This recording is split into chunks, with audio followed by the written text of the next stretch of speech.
트럼프가 한국에 총구를 겨눴습니다. 한국이 감히 원칙을 따져 싫으면 미국에서 방 빼세요. 한국의 기술을 빼앗아 자국의 조선업 부활을 꿈꾸던 미국. 기술을 넘기지 않으면 미국에서 한국 기업을 퇴출시키겠다고 협박했죠. 하지만 바로 그때 대한민국의 반격이 시작됐습니다. 한화는 미국에서 즉시 철수를 선언했고 심지어 거제도 조선소에서 수리를 기다리던 미해군 군함을 전부 쫓아냈습니다. 한국의 강경 대응에 워싱턴은 패닉에 빠졌고 미국은 뒤늦게 한국에 고개를 숙였지만 거제도는 이미 캐나다와 사우디 배로 가득 찬 뒤였죠. 도대체 무슨 일이 있었던 걸까요? 미국을 쥐고 흔든 K조선의 위력, 지금 시작합니다. 2026년 3월 태평양 한가운데서 전례 없는 일이 벌어졌습니다. 미 해군이 자랑하는 13조 원짜리 최신의 핵항공모함이 자체하 수도 배관 폭발로 작전 불능에 빠졌어요. 5,000명의 수병이 역겨운 오물 속에 갇혔습니다. 세계 최강이라는 미 해군이 화장실 배관 하나 때문에 멈춰 선 겁니다. 도대체 이걸 어디서 고칩니까? 미국 본토요? 천만에. 미국 내 대형 도크 가동률은 0%였습니다. 단 한 곳도 돌아가지 않았어요. 20만 톤짜리 고철 덩어리를 살릴 수 있는 곳은 지구상에 딱 하나뿐이었죠. 대한민국 거제도, 하나오션 옥포 조선소. 그런데 여기서 질문 하나 드리겠습니다. 살려달라고 무릎을 꿇었을까요? 돈부터 쏟아부었을까요? 아닙니다. 우리 펜타곤은 정반대의 짓을 저질렀어요. 당장 지불해야 할 3억 달러를 묶어버리고 한국의 잠수함 설계도를 내놓으라며 칼을 빼들었습니다. 저는 로버트 챈들러, 미 해군 체계사령부 함정건조국 국장이었습니다. 32년 넘게 펜타곤에서 방산 예산을 주무르며 이 바닥의 꼭대기에 섰다고 자부했죠. 그날 제가 내린 판단이 미 해군 역사상 가장 치욕적인 자멸의 시작이 될 줄은 정말이지 꿈에도 몰랐습니다. 새벽 4시 1급 기밀 직통 전화가 울렸어요. 잠결에 수화기를 집어든 순간 고막을 찢는 목소리가 쏟아졌습니다. 태평양 함대 사령관 마이클 콜린스 제독이었어요. 챈들러, 제럴드 포드 항모하 수도 배관이 연쇄 폭발했다. 기관실 전체가 오물로 잠기고 있어. 작전이 올스톱됐다. 저는 이불을 걷어차고 침대에서 벌떡 일어났습니다. 하지만 가슴이 뛴 건 두려움 때문이 아니었어요. 콜린스 제독의 비명 속에서 저는 전혀 다른 계산을 하고 있었습니다. 이 항모를 고칠 곳은 하나오션뿐이니까 한국 놈들이 필사적으로 매달릴 수밖에 없다. 그 약점을 쥐어짜면 잠수함 핵심 설계도까지 뜯어낼 수 있겠다. 머릿속 계산기가 미친 듯이 돌아갔습니다. 5,000명의 수병이 오물에 파묻혀 있다는 사실은 숫자로만 처리됐어요. 저에게 중요한 건 사람이 아니라 레버리지였습니다. 아침 8시 펜타곤 집무실에 도착하자마자 1급 보안 회선이 또 울렸어요. 이번에는 콜린스 제독이 아니었습니다. 아서 스털링, 미 국방부 해군 담당 차관이었죠. 워싱턴 정가에서 은여우라 불리는 인물이에요. 서류에 절대 자기 지문을 남기지 않는 교활함으로 차관 자리까지 올라간 사람이었습니다.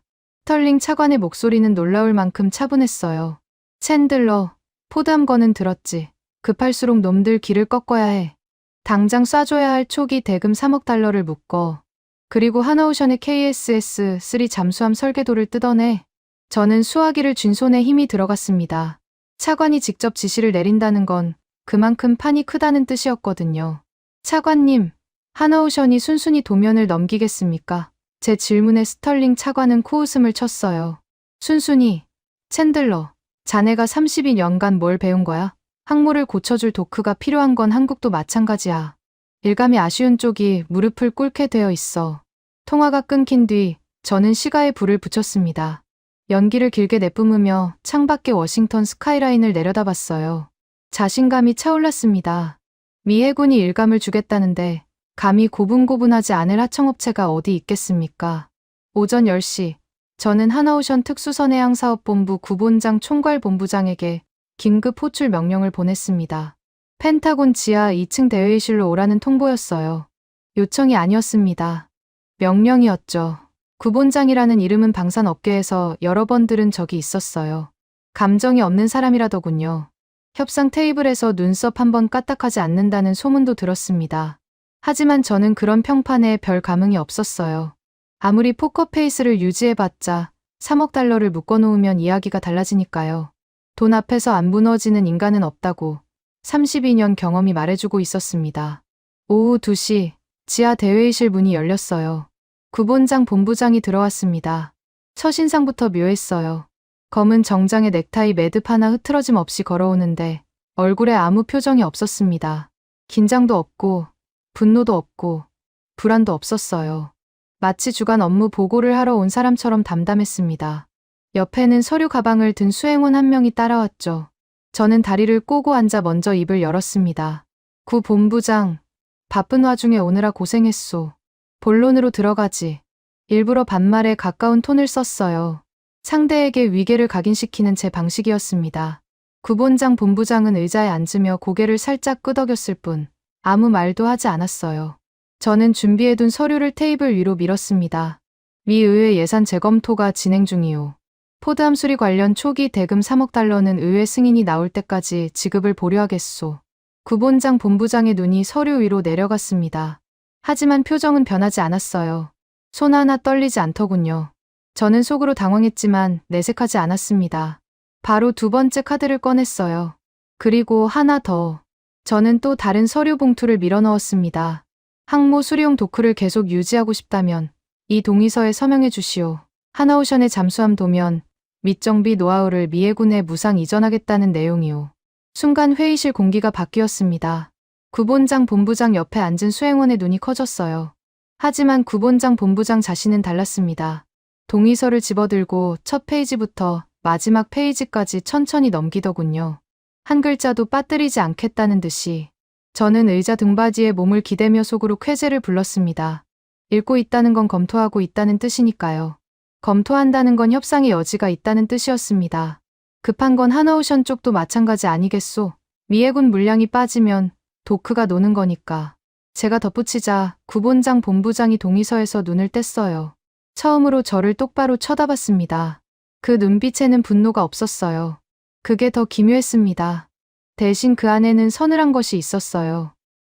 경멸. 정확히 그 단어가 맞았습니다.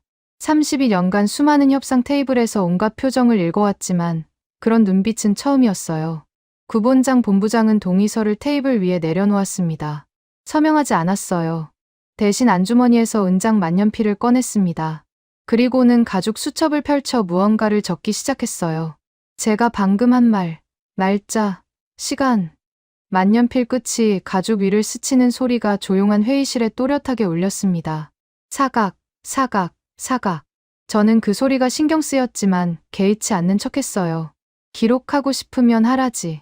어차피 미해군의 룰을 거역할 수 있는 하청업체는 이 지구상에 없으니까. 저는 그렇게 확신하고 있었습니다. 구본장 본부장이 수첩을 덮었어요. 만년필 뚜껑을 소리 없이 닫고 안주머니에 넣었습니다. 그리고 자리에서 일어났어요. 기록 완료했습니다. 본사에 보고 후 회신 드리겠습니다. 그 한마디가 전부였습니다. 항의도 없고 반박도 없고 감정의 흔적도 없었어요. 마치 날씨 이야기를 마치고 나가는 사람 같았습니다. 문이 닫혔어요. 저는 의자에 앉은 채 시간을 다시 물었습니다. 입꼬리가 올라갔어요. 됐다. 한국은 3억 달러가 아쉬워서 결국 무릎을 꿇을 수밖에 없을 거야. 그 순간 저는 몰랐습니다. 그 서늘한 만년필 소리가 미해군의 목줄을 끊는 단두대 칼날이 갈리는 소리였다는 것을. 저는 승자의 미소를 짓고 있었지만 진짜 승자는 이미 문을 나서고 난 뒤였습니다. 첫 번째 실수를 저지른 뒤 저는 오히려 기분이 좋았습니다. 구본장 본부장이 펜타곤을 나선 직후 스털링 차관에게 보고 전화를 넣었어요. 한국 측이 문서를 가져갔습니다. 24시간 안에 구걸하며 전화를 걸어올 겁니다. 차관은 만족스러운 콧소리를 내더군요. 잘했어, 챈들러. 역시 32년 경력은 다르군. 통화를 끊고 저는 집무실 소파에 몸을 깊숙이 묻었습니다. 시가 연기가 천장을 향해 느릿하게 피어올랐어요. 24시간이면 충분하다고 생각했습니다. 3억 달러가 묶인 채 일주일을 버틸 수 있는 하청업체가 어디 있겠습니까? 거제도에서 절박한 목소리가 흘러나올 장면을 그리며 눈을 감았어요. 24시간이 지났습니다. 전화는 오지 않았어요. 처음에는 대수롭지 않게 여겼습니다. 내부 회의가 길어지고 있겠지. 본사 보고 라인이 복잡한 모양이군. 저는 스스로를 그렇게 납득시켰어요. 36시간이 되자 살짝 신경이 쓰이기 시작했습니다. 비서에게 수신 기록을 확인시켰더니 하나오션 쪽에서 온 연락은 단 한 건도 없었어요. 팩스도, 이메일도, 전화도. 아무것도요. 48시간째가 되자 저는 더 이상 소파에 여유롭게 앉아 있을 수 없었습니다. 책상 앞에 앉아 모니터를 노려봤어요. 수신함에는 하나오션 서버에서 자동 발송된 기계적인 메일 한 통만 덜렁 들어와 있었습니다. 수신 완료. 그 네 글자가 전부였어요. 항의도 없고, 탄원도 없고, 협상 제안도 없었습니다. 마치 제가 보낸 최후 통첩이 사무용품 카탈로그 수준으로 처리된 것 같았어요. 등줄기가 서늘해지는 감각을 저는 애써 무시했습니다. 아직 카드가 남아 있었거든요. 이번에는 직접 압박의 수위를 끌어올리기로 했어요. 1급 보안 메일망을 열고 공식 협박 공문을 작성했습니다. 수신처 하나오션 특수선해양사업본부. 내용은 명확했어요. 48시간 내에 KSS3 잠수함의 VLS 수직 발사관 핵심 도면을 미 해군 보안 서버로 업로드하라. 미이행 시 방위비 분담금 재협상 및 동맹 차원의 불이익을 각오하라. 발송 버튼을 누르는 순간 손끝에 짜릿한 쾌감이 돌았습니다. 이 정도면 거제도가 발칵 뒤집힐 거야. 저는 그렇게 확신했어요. 거기서 멈추지 않았습니다. 국무부 라인까지 동원했어요. 워싱턴 정가에 흘릴 찌라시를 직접 문안까지 잡았습니다. 한국의 비협 조적 태도로 인해 방위비 분담금, 구조 전면 재검토가 불가피하다. 이 한 줄이 주한미군 주둔 비용과 엮이면 한국 언론이 난리를 칠 테고 여론이 들끓으면 하나오션도 버틸 수 없을 거라는 계산이었죠. 찌라시는 24시간도 안 돼서 워싱턴 주요 싱크탱크와 외교 전문지로 퍼져나갔습니다. 저는 집무실에서 뉴스 알림을 새로 고침하며 한국발 반응을 기다렸어요. 그때 전화가 울렸습니다. 하나오션이 아니었어요. 태평양 함대 콜린스 제독이었습니다. 수화기 너머로 쏟아진 건 협상 경과 문의가 아니라 비명이었어요. 챈들러, 수병들이 쓰러지고 있다. 똥독이 올라서 12명이 의무실로 실려갔어. 2명은 의식을 잃었고 대체 하나오션이랑 뭘 하고 있는 거야? 목소리가 갈라져 있었습니다. 저는 수화기를 쥔 손에 힘을 주며 대답했어요. 마이클, 진정해. 한국 놈들이 곧 무릎 꿇을 거야. 시간 문제라고. 콜린스 제독이 욕설을 내뱉었습니다. 시간이라고. 내 수병들이 오물 속에서 죽어가고 있는데 시간 타령이냐. 당장 돈부터 쏘란 말이야. 저는 통화를 끊었어요. 손이 미세하게 떨렸지만 인정하고 싶지 않았습니다. 콜린스 제독은 현장 군인이라 큰 그림을 못 보는 거야. 저는 그렇게 스스로를 달랬습니다. 같은 시각 지구 반대편 거제도 옥포 조선소 통제실에서는 전혀 다른 풍경이 펼쳐지고 있었습니다. 이 사실을 저는 한참 뒤에 알게 됐어요.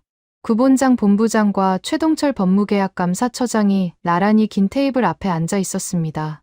테이블 위에는 제가 보낸 공문들이 한 장씩 출력되어 정렬돼 있었어요. VLS 도면 업로드 협박 공문, 방위비 분담금 재협상, 찌라시 기사 캡처, 그리고 제가 처음 회의실에서 내밀었던 기술이전 동의서 사본까지 전부 날짜 순으로 가지런했습니다. 최동철 처장이 서류를 한 장씩 집어들었어요. 이 사람은 두께 10cm짜리 국제방산 계약서를 머릿속에 통째로 외우고 있다는 소문이 돌 정도의 인물이었습니다. 최 처장은 제 공문을 읽으며 입꼬리 하나 까딱하지 않았어요. 대신 빨간 스탬프를 꺼내 들었습니다. 첫 번째 공문 위에 도장을 찍으며 말했어요. 국제방산표준계약법 제12조 사망 위반. 일방적 대금 지급 유예는 계약 불이행에 해당합니다. 도장이 찍히는 소리가 통제실에 짧게 울렸습니다. 두 번째 공문.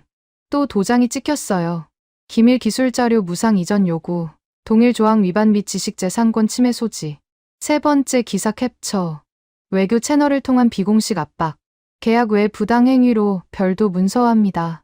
붉은 스탬프가 찍힐 때마다 종이 위에 선명한 잉크 자국이 남았습니다. 구본장 본부장은 그 과정을 묵묵히 지켜보고 있었어요. 팔짱을 낀 채 의자에 등을 기대고 최 처장이 작업을 마칠 때까지 한마디도 하지 않았습니다. 분노도 없었고 조급함도 없었어요. 최 처장이 스탬프를 내려놓자 구 본부장이 고개를 끄덕였습니다. 그제야 최 처장이 서류들을 번호순으로 정리해 투명 파일에 넣었어요. 위반 사례 1번부터 6번까지 날짜와 조항 번호가 깔끔하게 적힌 라벨이 붙었습니다. 그 파일은 통제실 뒤편 문서고 캐비닛으로 들어갔어요. 철컥, 서랍이 닫히는 소리.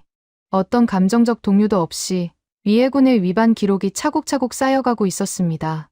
저는 그런 일이 벌어지고 있다는 사실을 전혀 몰랐어요. 워싱턴에서 모니터만 노려보며 한국의 항복 신호를 기다리고 있었으니까요. 사흘째 되는 날 아침, 참다 못한 저는 직접 행동에 나섰습니다. 비서에게 지시했어요. 하나오션 거제도 통제실로 예고 없이 화상 연결을 걸어 상대가 받든 안 받든 기습적으로 화면을 열어 압박하겠다는 판단이었습니다. 3분 뒤 화면이 켜졌어요. 거제도 통제실의 흰 벽과 형광등이 보였습니다. 구본장 본부장이 정면에 앉아 있었어요. 역시나 무표정이었습니다. 저는 소리를 질렀어요. 구 본부장, 미합 중국 해군의 공식 서한을 사흘째 무시하고 있소. 이게 동맹국이 할 짓이오? 목소리가 회의실 스피커를 타고 울렸습니다. 제 얼굴이 붉어진 게 화면에도 보였을 거예요. 구본장 본부장은 제 고함을 끝까지 들었습니다. 눈 한 번 깜빡하지 않았어요. 그리고 천천히 옆에 있던 서류철을 집어 들었습니다. 표지에는 빨간 스탬프가 서명했어요. 구 본부장이 서류철을 덮으며 입을 열었습니다. 위반 사례 번호 7번. 예고 없는 화상 통신을 통한 비공식 압박. 문서고 저장 완료. 잠시 멈췄다가 덧붙였어요. 이상입니다. 화면이 꺼졌습니다. 한국 측이 일방적으로 통신을 끄는 겁니다. 저는 꺼진 모니터 앞에 얼어붙은 채 앉아 있었어요. 심장이 요동쳤습니다. 분노 때문만은 아니었어요. 뭔가 잘못되고 있다는 감각이 등골을 타고 올라왔습니다. 30여년간 이 바닥에서 가진 나라의 방산업체를 상대해왔지만 이런 반응은 처음이었어요. 항의도 없고 울분도 없고 협상 시도도 없었습니다. 오직 번호가 매겨진 위반 기록만 쌓여가고 있었어요. 마치 검찰이 기소장을 준비하듯. 하지만 저는 그 불안을 집어삼켰습니다. 인정하면 지는 거니까요. 시가에 다시 불을 붙이며 혼잣말을 내뱉었어요. 끝까지 버텨봐라. 3억 달러 없이 도크를 돌릴 수 있나 두고 보자. 그 숨막히는 침묵이 우리가 묻질 무덤의 깊이를 파내려가는 삽질 소리라는 것을 저는 꿈에도 몰랐습니다. 거제도의 문서고 캐비닛 안에서 붉은 스탬프가 찍힌 서류들이 한 장씩 두꺼워지고 있었고 그 무게가 미해군의 숨통을 서서히 조여오고 있었습니다. 금요일 오후였습니다. 워싱턴의 하늘은 흐렸고 펜타곤 창문 너머로 먹구름이 낮게 깔려 있었어요. 저는 집무실에서 네 번째 시간을 태우고 있었습니다. 재떨이에 꽁초가 수북했어요. 하나오션의 침묵이 나흘째 이어지고 있었고 태평양에서는 콜린스 제독이 하루에 3번씩 전화를 걸어 악을 썼습니다. 수병 23명이 피부 감염으로 의무실에 누워있다고 했어요. 하지만 저는 콜린스 제독의 비명보다 거제도의 침묵이 더 신경 쓰였습니다. 왜 아무 연락이 없는 걸까? 3억 달러가 묶여있는데 한마디 항의도 없다니. 불안한 건 아니었어요. 다만 이해가 되지 않았습니다. 그때 비서실 전화가 울렸어요. 비서의 목소리가 약간 당황한 기색이었습니다. 국장님, 하나오션 구본장 본부장과 최동철 처장이 지금 로비에 있습니다. 예고 없이 방문했는데 면담을 요청하고 있어요. 저는 시가를 재떨이에 비벼 끄며 의자에서 몸을 일으켰습니다. 심장이 한 박자 빨라졌어요. 드디어 왔군. 나흘을 버티다 결국 항복하러 온 거야. 입꼬리가 저도 모르게 올라갔습니다. 들여보내. 짧게 지시하고 넥타이 매듭을 고쳐 잡았어요. 승자의 자세를 갖춰야 했거든요. 2분 뒤 집무실 문이 열렸습니다. 구본장 본부장이 먼저 들어왔어요. 지난번 펜타곤 지하 회의실에서 봤을 때와 똑같았습니다. 검은 정장, 흐트러짐 없는 넥타이, 그리고 아무것도 읽히지 않는 얼굴. 뒤이어 최동철 법무계약 감사처장이 걸어 들어왔어요. 처음 보는 인물이었습니다. 키가 크고 마른 체형에 은퇴 안경을 쓰고 있었어요. 왼손에 검은 가죽 서류 가방을 들고 있었는데 묵직해 보였습니다. 두 사람 모두 악수를 청하지 않았어요. 저도 먼저 손을 내밀 생각은 없었습니다. 저는 너그러운 표정을 지으며 소파 쪽을 가리켰어요. 멀리서 오느라 고생했소. 커피 한잔 하겠소. 패배자에게 베푸는 여유를 보여주고 싶었습니다. 구본장 본부장은 소파를 쳐다보지도 않았어요. 대신 제 책상 앞으로 곧장 걸어왔습니다. 저는 살짝 당황했지만 티를 내지 않았어요. 구 본부장이 책상 앞에 멈춰 섰습니다. 최동철 처장이 그 옆에 나란히 섰어요. 두 사람의 얼굴에서 항복의 기색은 조금도 읽히지 않았습니다. 구본장 본부장이 오른손을 들어 안주머니에서 봉투 하나를 꺼냈습니다. 흰 봉투가 아니었어요. 짙은 감색 표지에 하나오션 로고가 양각되어 있었고 봉인 부분에는 그룹 최고위층의 붉은 직인이 찍혀 있었습니다. 저는 그 직인을 보는 순간 눈이 멈췄어요. 군납 서류에서 수없이 봐온 기업 로고와는 격이 달랐습니다. 이건 실무 부서가 아니라 최고 의사결정권자가 직접 날인한 문서라는 뜻이었거든요. 구 본부장이 봉투에서 서류를 꺼냈습니다. 9장 분량의 문서였어요. 그리고 그걸 제 책상 한가운데에 내려놓았습니다. 내려놓은 게 아니라 소리가 나게 던졌다는 표현이 정확할 겁니다. 탁! 대리석 위에 종이가 부딪히는 소리가 집무실을 울렸어요. 저는 반사적으로 서류를 내려다봤습니다. 첫 페이지 상단에 붉은 글씨가 박혀 있었어요. 한국어와 영어가 병기되어 있었는데 영어 부분이 제 눈에 먼저 들어왔습니다. 최종 이행 요구서 및 도크 운용 중단 사전 통보. 가압류 통보서에 가까운 문구였어요. 가슴이 철렁 내려앉았습니다. 하지만 표정을 관리해야 했어요. 저는 서류를 집어들며 태연한 척 첫 장을 넘겼습니다. 구본장 본부장이 제가 읽을 틈을 주지 않았어요. 커피 권유를 완전히 무시한 채 입을 열었습니다. 감정이 전혀 섞이지 않은 목소리였어요. 누군가의 건강검진 결과를 읽어주는 의사처럼 건조했습니다. 첫째 요구 조건. 미 해군 NAVSEA 명예 미납 수리 선수금 3억 달러 전액을 즉시 완납하십시오. 미 의회 예산 재검토는 계약서에 명시된 지급 유예 사유에 해당하지 않습니다. 구 본부장의 시선이 서류 위에 고정되어 있었어요. 저를 쳐다보지 않았습니다. 쳐다볼 필요가 없었던 거죠. 이미 전달해야 할 문장이 정해져 있었으니까요. 저는 입술을 깨물었어요. 반박하려 했지만 구 본부장이 멈추지 않았습니다. 둘째 요구 조건. 하나오션 KSS-3 잠수함 도면 및 정비 노하우 무상 이전을 요구한 공문 일체를 즉각 철회하십시오. 해당 공문은 국제방산표준계약법 위반이며 지식재산권 침해에 해당합니다. 최동철 처장이 옆에서 가죽 서류 가방을 열었어요. 안에서 투명 파일 하나를 꺼내 책상 위에 올려놓았습니다. 제가 보낸 협박 공문 원본들이었어요. 빨간 스탬프가 찍힌 채 번호까지 매겨져 있었습니다. 위반 사례 1번부터 7번까지. 거제도 통제실 문서고에서 차곡차곡 쌓아왔던 바로 그 기록물이었죠. 제가 쏘아보냈던 모든 압박의 흔적이 증거물로 돌아와 제 코앞에 놓인 겁니다. 구 본부장의 낭독이 이어졌습니다. 셋째 요구 조건. 본 문서 수령 시점으로부터 72시간 내에 원안 이행을 약속하는 법적 확약서를 제출하십시오. 확약서에는 미 해군 NAVSEA 국장 및 해군 담당 차관의 공동 서명이 포함되어야 합니다. 스털링 차관의 서명까지 요구한다는 말에 저는 등받이를 움켜쥐었어요. 그건 차관을 끌어내리겠다는 뜻이었습니다. 서류에 절대 자기 흔적을 남기지 않는 스털링 차관에게 직접 사인을 받으라니. 이건 단순한 대금 청구가 아니었어요. 펜타곤의 지휘 체계를 정면으로 겨누는 공격이었습니다. 구 본부장은 마지막 문단을 읽었어요. 목소리 톤이 한치도 변하지 않았습니다. 이상 세 가지 조건이 72시간 내에 충족되지 않을 경우 옥포조 선소 미해군 전용 VIP 제일도크는 즉각 운용이 중단됩니다. 일체의 추가 협의는 없습니다. 낭독이 끝났어요. 구 본부장이 서류에서 눈을 떼고 처음으로 저를 정면으로 바라봤습니다. 아무런 감정이 없는 눈이었어요. 위협도, 과시도, 조롱도 없었습니다. 그냥 사실을 전달한 사람의 눈이었어요. 할 말은 끝났다는 눈이었습니다. 제 얼굴이 붉어지는 게 스스로 느껴졌어요. 관자놀이에 핏줄이 뛰었습니다. 32년 경력의 펜타곤 고위 관료에게 외국 기업의 임원이 걸어 들어와 책상 위에 최후 통첩을 던지다니. 그것도 미합 중국 국방부 건물 한복판에서. 이런 일은 전례가 없었어요. 이건 미 해군에 대한 모독이요. 제가 자리에서 벌떡 일어나며 소리쳤습니다.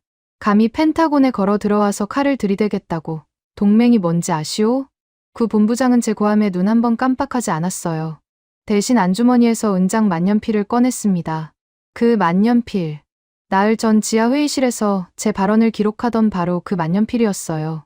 구 본부장은 가죽 수첩을 펼쳐 또다시 무언가를 적기 시작했습니다. 날짜, 시간, 그리고 제가 방금 내뱉은 말의 요지. 만년필이 가죽 위를 스치는 소리가 집무실에 울렸어요. 사각, 사각. 저는 그 소리를 들으며 주먹을 불끈 쥐었습니다. 하지만 말이 나오지 않았어요. 뭐라고 해야 할지 알 수가 없었습니다. 구 본부장이 수첩을 덮었어요. 72시간입니다. 챈들러 국장. 그 한마디를 남기고 몸을 돌렸습니다. 최동철 처장이 서류 가방을 닫고 뒤따랐어요. 두 사람의 구두 소리가 카펫 위를 지나 문 쪽으로 멀어졌습니다. 문이 닫혔어요. 고요했습니다. 저는 책상 위에 놓인 서류를 내려다봤습니다.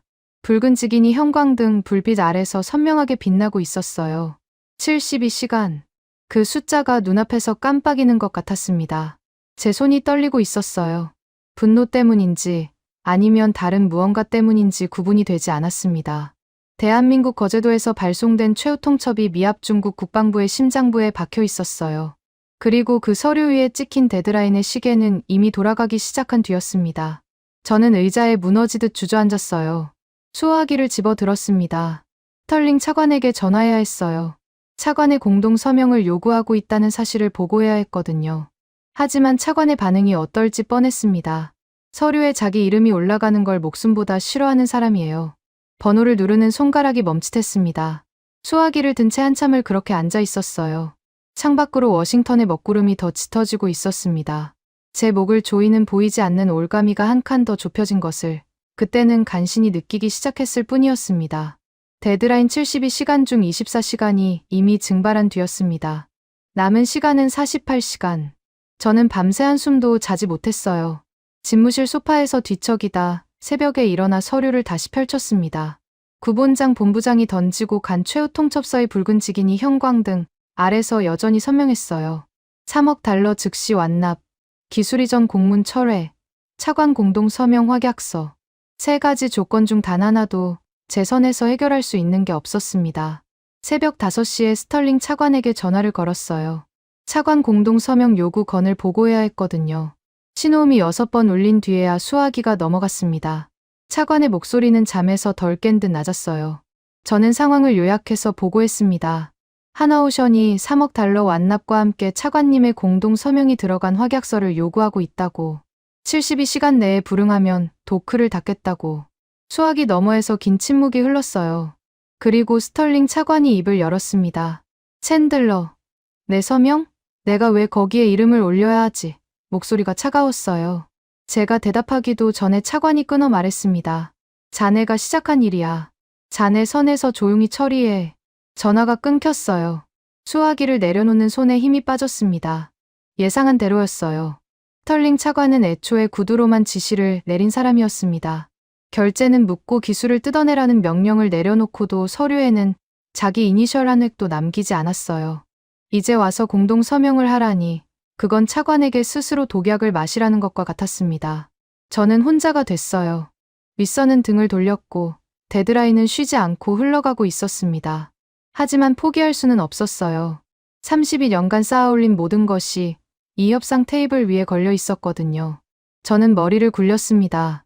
정면 돌파가 안 되면 우회해야 합니다. 아침 8시, 저는 구본장 본부장에게 직접 전화를 걸었어요. 예고 없는 화상 연결이 아니라 음성 통화였습니다. 그래도 구 본부장은 전화를 받더군요. 구 본부장, 한 가지 제안이 있소. 저는 최대한 부드러운 톤을 잡았어요. 답답하게 서류로만 밀고 당기지 말고 정치적으로 풀어봅시다. 서로 윈윈할 수 있는 방법이 있을 거 아니오. 수화기 너머에서 짧은 침묵이 흘렀어요. 구 본부장의 건조한 음성이 돌아왔습니다. 제안 내용을 말씀하십시오.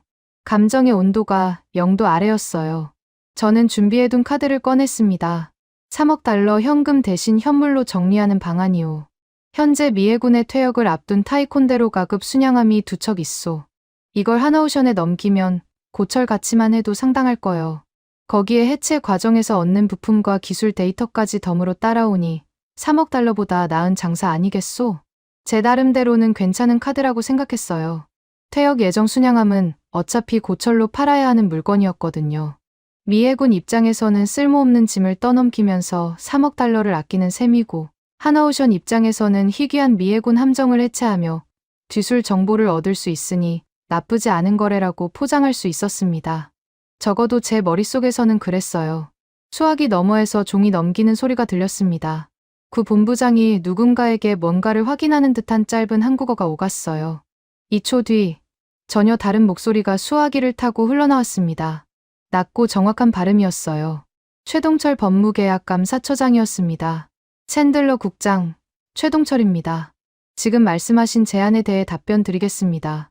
저는 등을 고추 세웠어요. 법무라인이 직접 나선다는 건 제 제안을 진지하게 검토하겠다는 의미일 수 있었거든요. 최 처장의 답변은 30초도 걸리지 않았습니다. 첫째, 현행 계약서 제6조 1항에 의거하여 수리대금은 현금으로만 결제 가능하며 현물 대납은 어떠한 형태로도 불어댑니다. 숨을 쉴 틈도 주지 않았어요. 둘째, 퇴역 군함의 국제 이전은 국제해양환경협약에 따라 유해 물질 사전 처리 인증이 필요하며 미 해군 타이콘데로 가급 순양함은 해당 인증을 취득한 적이 없습니다. 따라서 한국해양수산부의 수입 승인 자체가 불가합니다. 목소리에 한치의 감정도 없었어요. 마치 자판기에서 영수증이 뽑히듯 조항이 쏟아져 나왔습니다. 결론적으로 귀측의 현물 대납 제한은 계약법과 국제법 모두에서 수용 불가합니다. 원 요구 조건의 변경은 없습니다. 전화가 끊겼어요. 제가 끊은 게 아닙니다. 한국 측이 먼저 끊었어요. 저는 수화기를 쥔 채 한참을 멍하니 서 있었습니다. 퇴역 순양함 카드가 30초 만에 박살났어요. 계약서 조항으로 한 대, 국제환경법으로 한 대, 두 방에 끝났습니다. 제가 꺼낼 수 있는 우회 카드는 이것뿐이었어요. 주먹이 파르르 떨렸습니다. 궁지에 몰린 짐승이 발악하듯 저는 다른 방향으로 뛰었습니다. 돈으로 안 되면 여론으로 찍어 누르자. 오전 10시, 저는 워싱턴의 방산 전문 로비스트 2명에게 연락을 돌렸어요. 디펜스 뉴스를 비롯한 군사 전문 매체에 기사를 심으라는 지시였습니다.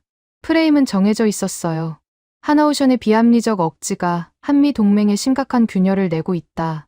동맹의 위기를 한국 탓으로 돌리면 국제 여론이 하나오션을 압박할 거라는 계산이었죠. 로비스트들에게 넉넉한 촌지를 약속했어요. 특히 디펜스 뉴스의 존 마틴 수석 특파원에게는 단독 인터뷰까지 미끼로 던졌습니다. 마틴은 군사 전문 기자 중에서도 특종 욕심이 가장 강한 인물이었거든요. 이 정도면 먹힐 거라고 확신했습니다.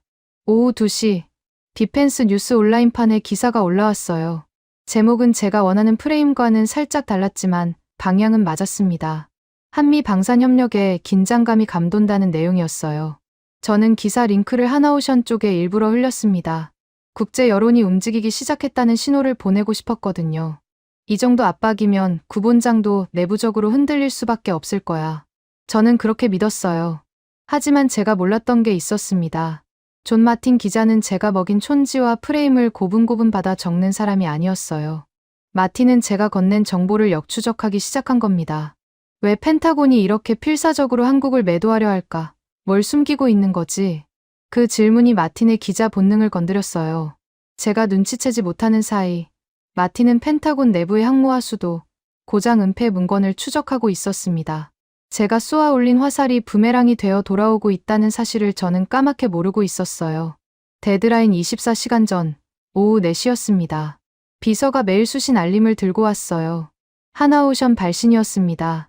3억 달러 입금 안내도, 협상 재개 요청도 아니었어요. 메일에는 PDF 파일 하나만 첨부되어 있었습니다. 파일명은 이랬어요. 타국 해군 무관 참관 일정표. 제 손이 마우스 위에서 잠시 멈칫했습니다. 뭔가 심상치 않은 냄새가 났어요. 파일을 열었습니다. 첫 페이지에 빼곡하게 적힌 스케줄이 눈에 들어왔어요. 3월 첫째 주 거제도 오포조선소 현장 시찰 일정이었습니다. 방문자 명단의 첫 번째 이름, 빌 블레어 캐나다 국방부 장관. 그 밑에는 캐나다 해군참모 총장, 차세대 잠수함 사업 프로젝트 담당관, 의회 예산 실무단까지 적혀 있었어요. 두 번째 방문단은 사우디아라비아 왕실 대표단이었습니다. 국방부 차관, 해군 작전사령관, 그리고 왕실 직속 방산투자자문관. 일정표 옆에는 시찰 동선까지 상세하게 기재되어 있었어요. VIP 제일도크 현장 브리핑, KSS-3 잠수함 모델 시연, 건조 공정 실시간 참관. 모니터 앞에서 몸이 굳었습니다. 이건 대체 뭘 의미하는 겁니까? 하나오션이 왜 이 일정표를 제게 보낸 걸까요? 답은 뻔했어요. 미국이 비우는 자리에 들어올 대체자가 이미 줄을 서 있다는 경고였습니다. 캐나다는 독일 TKMS사의 차세대 잠수함에 질려 있다는 소문이 파다했어요. 사우디 왕실은 VLS 탑재 잠수함에 막대한 현금을 쏟아부을 준비가 되어 있었죠. 이 두 나라가 거제도에 발을 들이는 순간 미 해군의 우선협상 자격은 휴지 조각이 되는 겁니다. 바로 그때 직통 전화가 다시 울렸어요. 콜린스 제독이었습니다. 목소리가 이전과 달랐어요. 비명이 아니라 절규였습니다. 챈들러, 수병 37명이 추가로 쓰러졌다. 기관실 오물이 발목까지 차올랐어. 더 이상 못 버텨. 제발 결제 버튼이나 누르란 말이야. 수화기가 울리도록 고함이 쏟아졌어요. 저는 이를 악물었습니다. 인정하고 싶지 않았어요.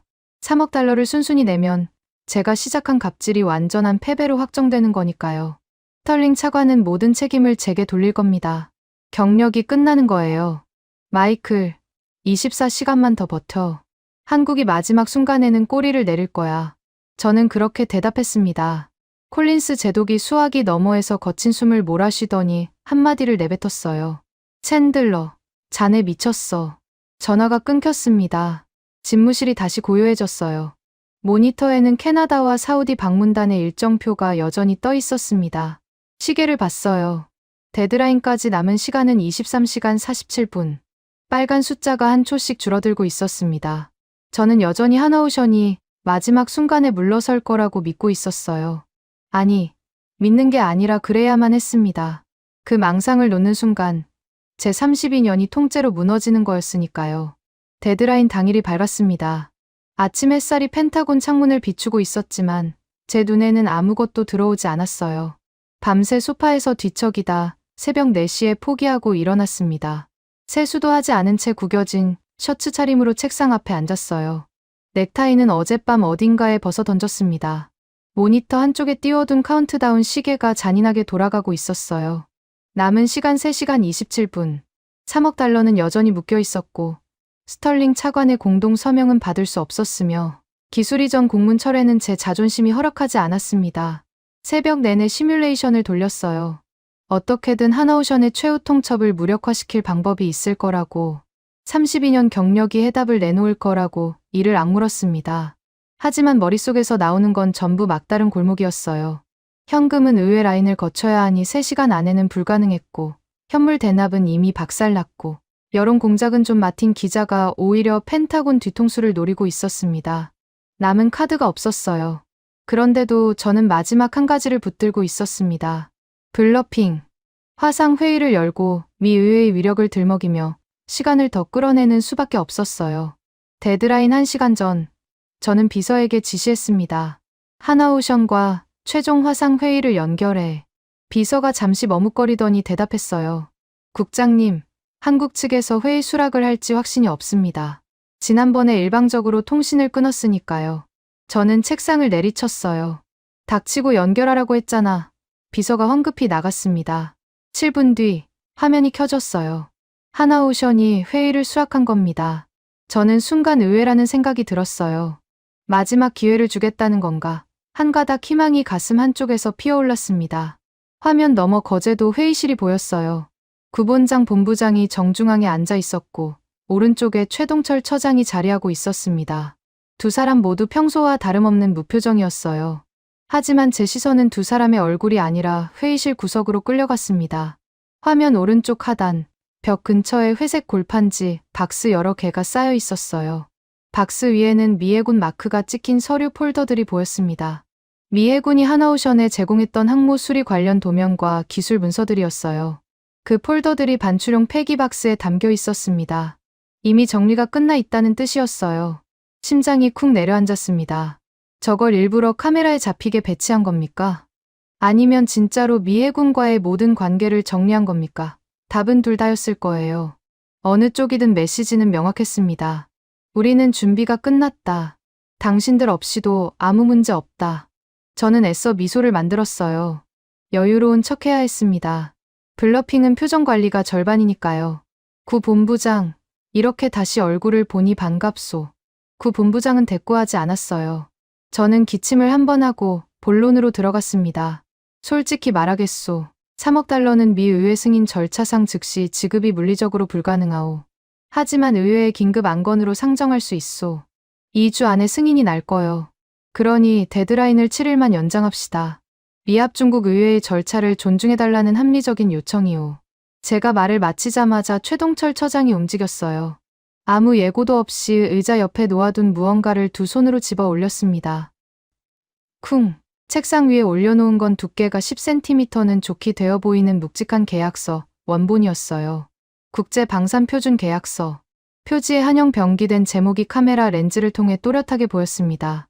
군데군데 형광펜으로 밑줄이 쳐져 있었고 접착 메모 탭이 삐죽삐죽 튀어나와 있었어요. 전투를 위해 완벽하게 무장된 서류였습니다. 최 처장이 계약서를 편 채로 입을 열었어요. 챈들러 국장, 귀측에 제하는 본 계약서 어디에도 근거가 없습니다. 목소리가 낮고 정확했습니다. 감정의 온도가 느껴지지 않았어요.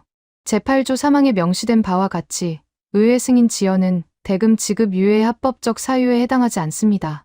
이는 귀측이 계약 체결 시 자국 내부 절차를 이미 감안하고 서명했기 때문입니다. 최 처장이 잠시 멈추더니 계약서 위에 카운트다운 시계를 한번 내려다봤어요. 현재 남은 시간은 14분입니다. 14분. 그 숫자가 화면을 타고 제 귀에 박혔습니다. 입술이 파르르 떨렸어요. 블러핑이 통하지 않았다는 걸 인정해야 했지만 저는 마지막 발악을 했습니다. 의자에서 벌떡 일어나 화면을 향해 고함쳤어요. 미합 중국 의회의 승인이 필요한 일이란 말이다. 감히 미 해군을 협박하는 거냐. 이건 동맹에 대한 모독이요. 화면 너머에서 아무도 표정을 바꾸지 않았습니다. 구본장 본부장이 최동철 처장을 향해 턱짓을 했어요. 아주 미세한 동작이었습니다. 고개를 살짝 끄덕인 정도였어요. 그 신호를 받은 최 처장이 계약서를 들어 올렸습니다. 형광펜으로 노랗게 칠해진 특정 페이지가 카메라 렌즈 앞으로 바짝 다가왔어요. 글씨가 화면 가득 확대되었습니다. 특약 제4조 2항. 그 조항을 최 처장이 또렷한 목소리로 낭독하기 시작했어요. 기한 내 미납 시 귀측의 우선협상 자격은 영구 박탈됩니다. 최 처장의 시선이 계약서 위에 고정되어 있었어요. 한 글자도 빠뜨리지 않겠다는 듯 정확하게 읽었습니다. 옥포 조선소 VIP 건조 슬롯은 대기 중인 타국으로 자동 재배정됩니다. 본 조항의 발동은 번복 불가이며 귀측의 사후 이해 제기는 일체 수용되지 않습니다. 낭독이 끝났어요.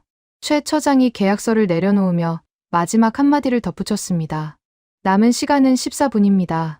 같은 시간이 2번 반복됐다는 건 시간이 더 줄어들지 않았다는 뜻이 아니었어요. 최 처장이 처음 14분을 말한 이후 제가 고함을 치고 발악하는 동안에도 시계는 멈추지 않았거든요. 실제로 남은 시간은 그보다 더 적었을 겁니다. 하지만 최 처장은 정확히 같은 숫자를 반복했어요. 제 발악이 단일 초의 시간도 벌어주지 못했다는 걸 각인시키듯이. 저는 화면 앞에 선 채 숨이 막혔습니다. 다리에 힘이 풀려 책상 모서리를 붙잡았어요. 그때 비서가 급히 문을 열고 들어왔습니다. 국장님, 영국 로이즈 성급에서 긴급 회신이 도착했습니다. 저는 수화기를 낚아챘어요. 마지막 지푸라기였습니다. 로이즈 성급은 국제해운과 조선 분야에서 최고 권위를 가진 영국 기관이에요.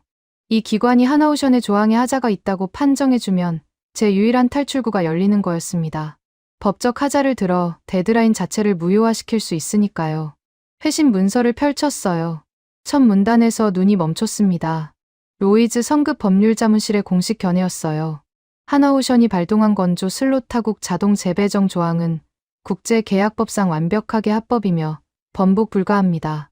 해당 조항은 계약 체결 시 양측이 자유의사로 합의한 특약사항으로서 일방의 이행 불능이 확인될 경우 자동 발동되는 정당한 구제 수단입니다. 미국이 아니라 한국이 아니라 세계에서 가장 권위 있는 제3자 기관이 하나오션의 손을 들어준 겁니다. 서류가 제 손에서 미끄러져 바닥에 떨어졌어요. 허리가 꺾이듯 의자에 주저앉았습니다. 화면 속에서 최동철 처장이 여전히 같은 자세로 앉아 있었어요. 구본장 본부장도 미동이 없었습니다. 두 사람 모두 제 반응을 기다리지 않았어요. 기다릴 이유가 없었으니까요. 시계는 그들 편이었고 법도 그들 편이었고 세계 최고 권위의 기관마저 그들 편이었습니다. 모니터 구석에서 카운트다운 숫자가 깜빡였어요. 8분. 저는 떨리는 손으로 수화기를 집어 들었습니다. 스털링 차관에게 전화해야 했어요. 지금이라도 3억 달러 긴급 송금 승인을 받아야 했습니다. 번호를 눌렀어요. 신호음이 울렸습니다. 1번, 2번, 3번. 연결할 수 없는 번호입니다. 기계음이 귓전을 때렸어요. 다시 걸었습니다. 같은 기계음이었어요. 3번째, 4번째. 결과는 동일했습니다. 스털링 차관이 제 번호를 차단한 겁니다. 화면 속 카운트다운이 5분 아래로 떨어졌어요. 저는 수화기를 놓고 두 손으로 얼굴을 감쌌습니다. 손바닥 사이로 거제도 회의실의 형광등 불빛이 새어 들어왔어요. 구본장 본부장이 은장 만년필을 꺼내 뚜껑을 열었습니다. 무언가를 기록하는 게 아니었어요. 이번에는 뚜껑을 닫기 위해 꺼낸 거였습니다. 모든 기록이 끝났다는 뜻이었어요. 만년필 뚜껑이 닫히는 소리가 스피커를 통해 제 집무실에 울렸습니다. 딱. 그 작은 소리가 32년 경력의 끝을 알리는 총성처럼 들렸어요. 화면 속 타이머가 0, 0, 0에 도달했습니다. 숫자가 멈추는 순간 세상이 멈춘 것 같았어요. 아니, 세상은 멈추지 않았습니다. 제 세상만 멈춘 거였어요. 거제도 회의실에서는 모든 것이 톱니바퀴처럼 정확하게 돌아가고 있었습니다. 구본장 본부장이 자리에서 일어섰어요. 천천히 서두르는 기색 하나 없이 책상 위에 놓인 은장 만년필을 집어 안주머니에 넣었습니다. 그리고 카메라를 정면으로 바라보며 입을 열었어요. 현 시각부로 미해군과의 협상은 전면 무효화되었습니다. 목소리에 감정이 없었습니다. 승리의 쾌감도 유감의 빛도 없었어요. 사실을 통보하는 사람의 톤이었습니다. 마치 기상캐스터가 내일 날씨를 읽듯 이미 정해진 결과를 전달하는 목소리였어요. 저는 의자에서 벌떡 일어났습니다. 잠깐만 기다려. 목소리가 갈라졌어요. 체면 같은 건 안중에도 없었습니다. 5천만 달러부터 당장 쏘겠소. 지금 바로 송금 버튼을 누르겠소. 나머지 2억 5천은 사흘 안에 맞추겠소. 비명이었어요. 32년 경력의 펜타곤 고위 관료가 화상 카메라 앞에서 비명을 지르고 있었습니다. 구본장 본부장의 눈이 잠시 제 쪽을 향했어요. 하지만 그 시선에는 동정도, 망설임도 없었습니다. 구 본부장이 최동철 처장을 향해 고개를 돌렸어요. 최 처장이 손목시계를 확인했습니다. 그리고 고개를 가로저었어요. 1초의 오차도 없이 화면이 꺼졌습니다. 검은 모니터가 저를 비추고 있었어요. 구겨진 셔츠에 넥타이도 없이 두 눈을 부릅뜬 채 일어서 있는 사내의 모습이 화면에 어렴풋이 비쳤습니다. 그게 저였어요. 저는 손을 뻗어 모니터 가장자리를 잡았습니다. 마치 꺼진 화면을 다시 켤 수 있기라도 한 것처럼.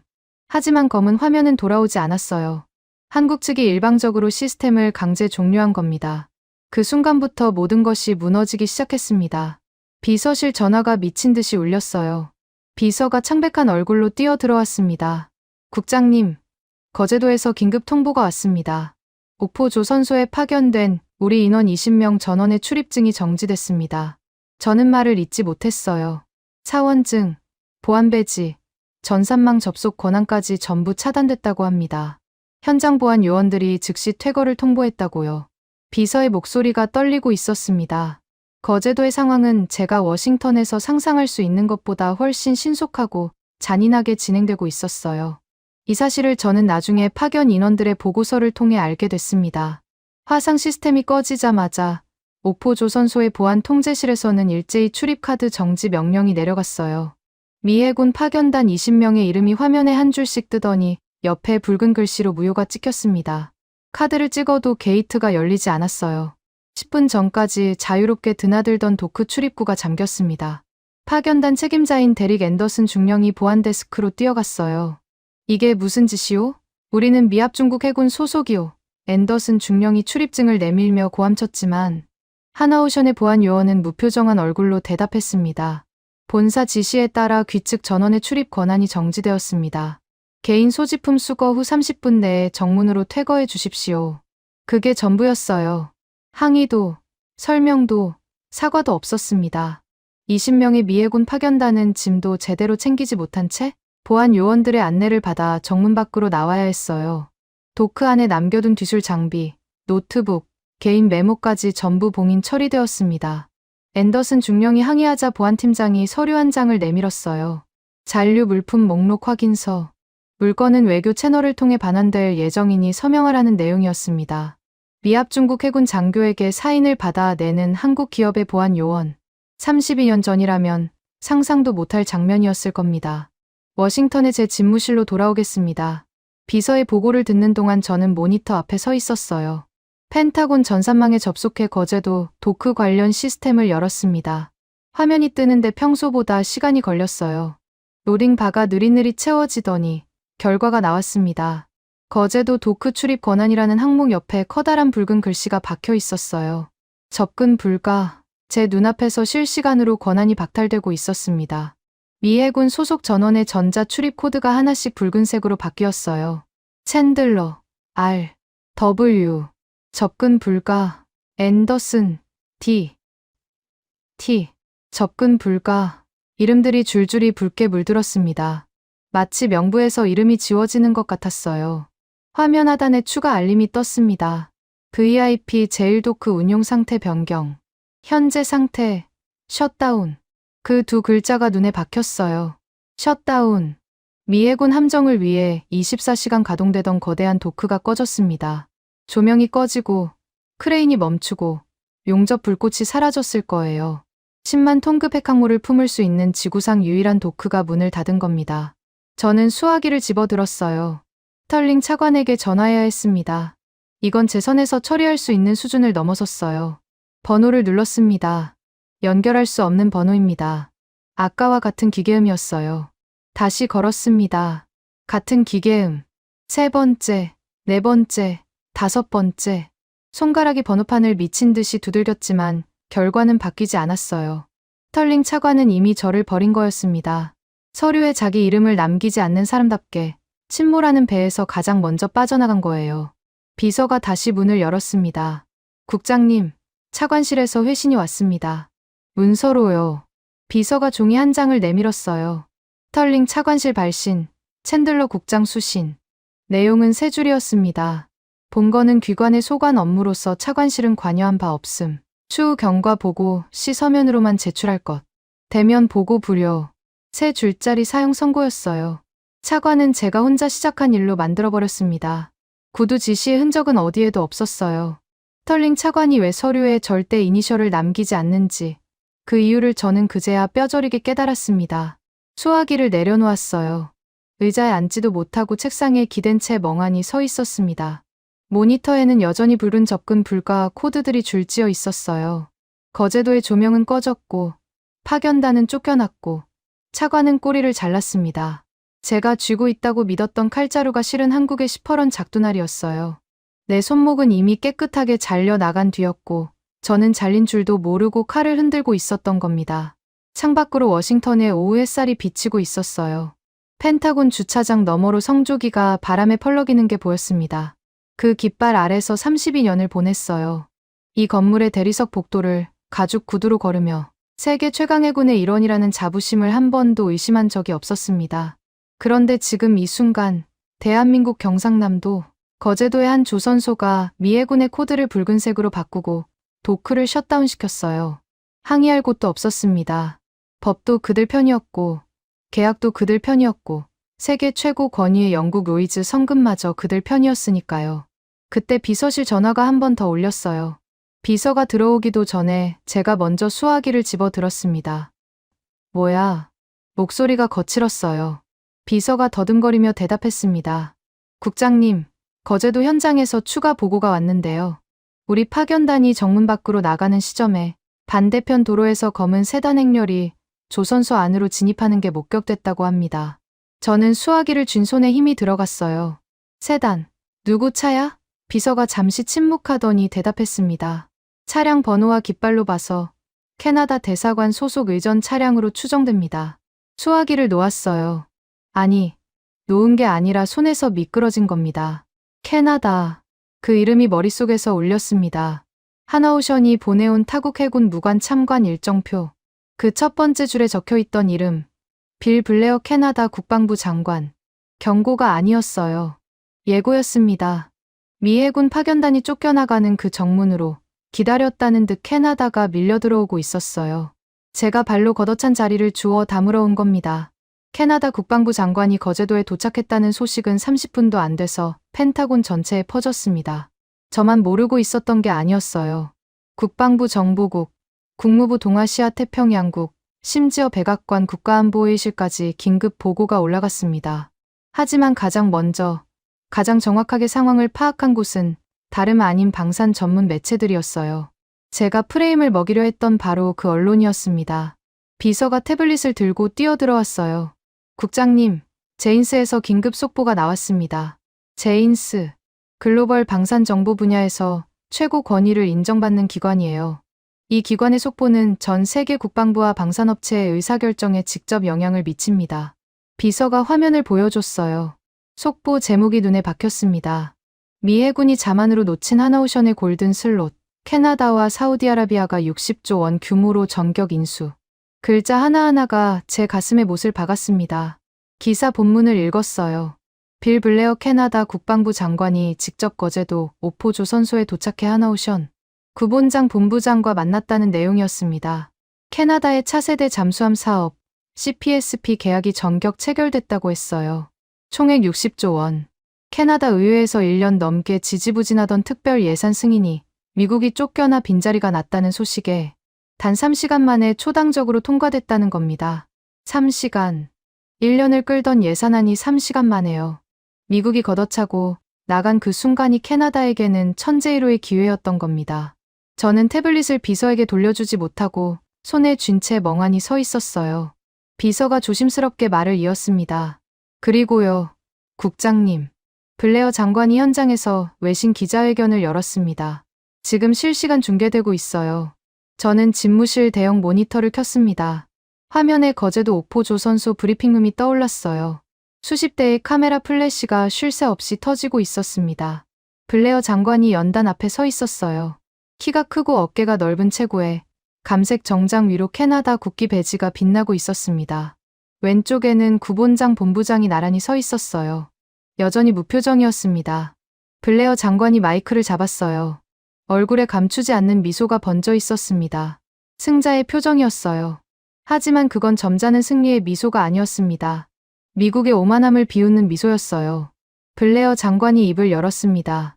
영어였지만 억양에 특유의 캐나다식 부드러움이 섞여 있었어요. 오늘 캐나다는 역사적인 결정을 내렸습니다.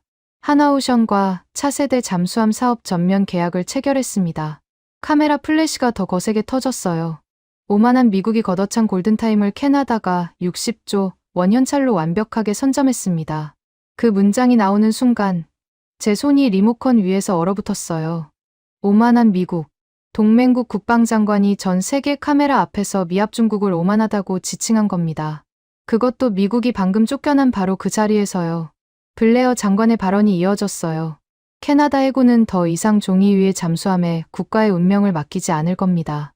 독일 TKMS의 약속만 가득한 설계도 대신 하나오션의 실제로 바다에 뜨는 잠수함을 선택했습니다.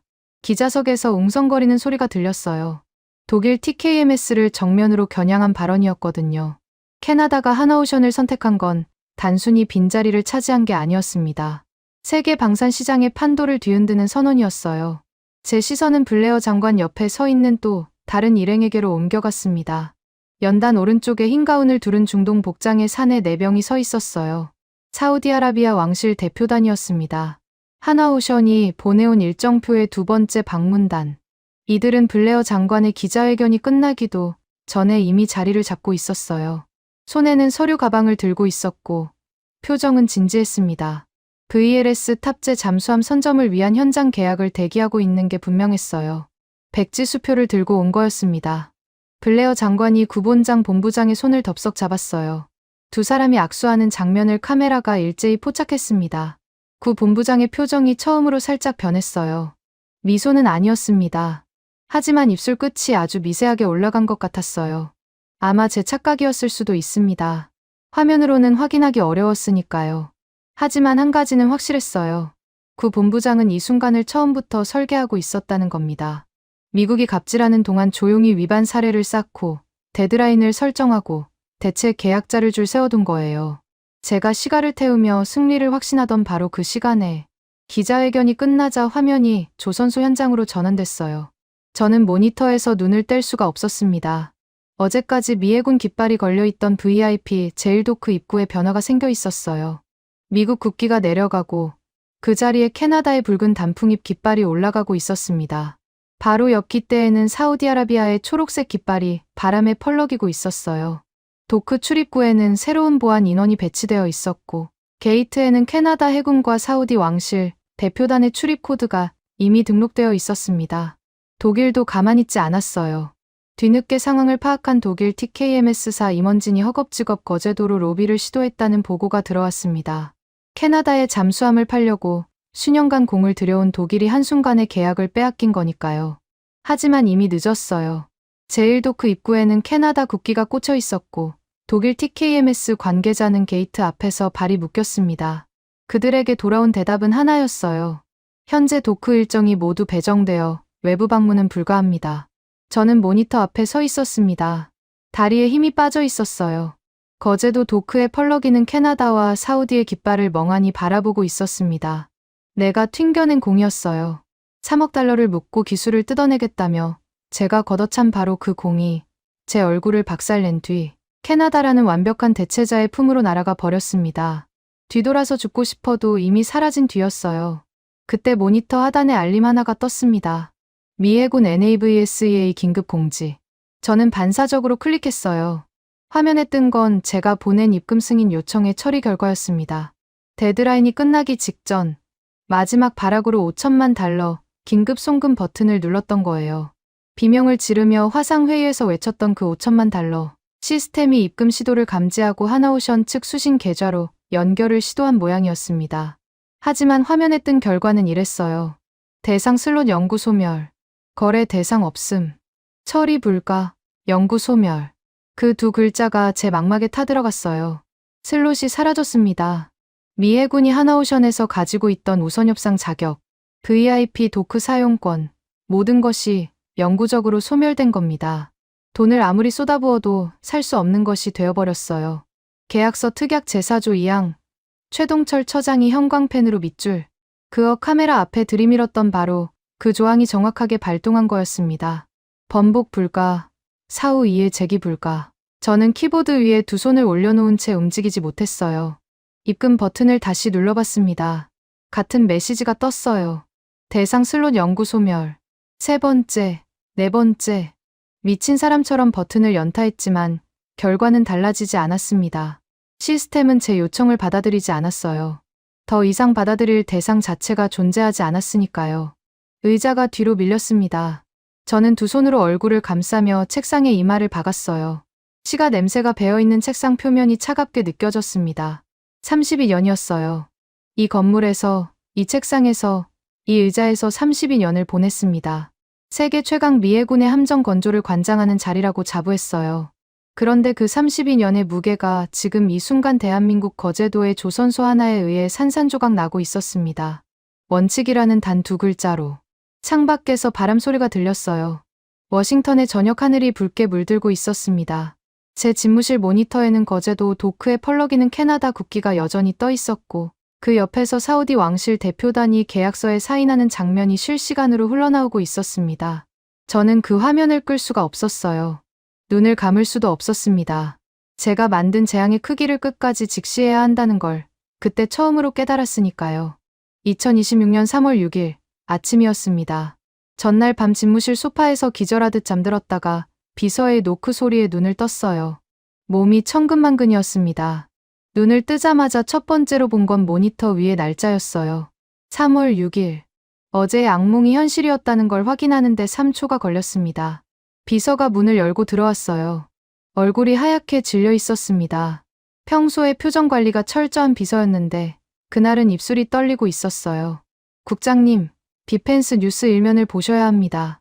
태블릿을 건네받았어요. 화면을 켜는 손이 떨렸습니다. 디펜스 뉴스 온라인판 일면에 사진 한 장이 박혀 있었어요. 태평양 한가운데 떠있는 제럴드 R. 포드함의 기관실이었습니다.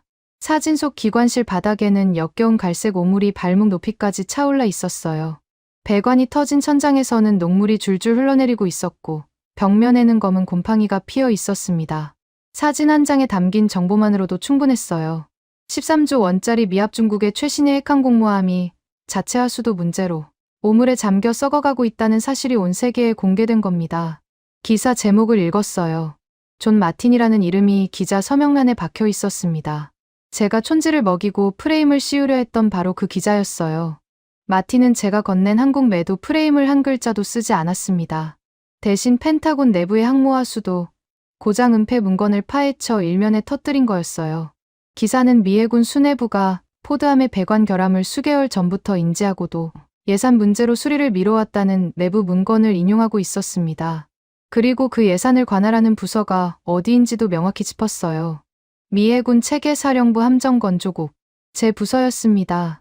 태블릿을 쥔 손에서 힘이 빠졌어요. 마틴이 제 뒤통수를 친 겁니다. 아니, 정확히 말하면 저 스스로가 마틴에게 칼을 쥐어준 거였어요. 한국을 매도해달라며 접근한 순간 마틴의 기자 본능은 제 의도가 아니라 제가 숨기고 있는 것을 향했습니다. 왜 이렇게 필사적으로 한국 탓을 하려는 걸까? 뭘 감추고 있는 거지? 그 질문이 은폐 문건까지 이어진 거예요. 제가 쏘아 올린 화살은 정확하게 제 이마에 꽂혀 돌아왔습니다. 기사가 올라간 지 1시간도 되지 않아 상황은 걷잡을 수 없이 번졌어요. 태평양의 포드함에서 추가 영상이 유출됐습니다. 선임 기관장 제임스 밀러가 찍은 영상이었어요. 밀러는 기관실 한복판에 서 있었습니다. 무릎하로 아래까지 갈색 오물이 차올라 있었어요. 작업복은 흠뻑 젖어 있었고 장갑 낀 오른손에는 녹슨 렌치가 들려 있었습니다. 밀러의 얼굴이 카메라를 향했어요. 눈이 충혈되어 있었고 볼 위로 뭔가가 흘러내리고 있었습니다. 땀인지 눈물인지 구분이 되지 않았어요. 밀러가 입을 열었습니다. 목소리가 갈라져 있었어요. 지금 제 발밑에 있는 게 뭔지 아십니까? 미합 중국 해군의 자존심이라는 핵항모 기관실. 바닥에 고인 5,000명분의 오물입니다.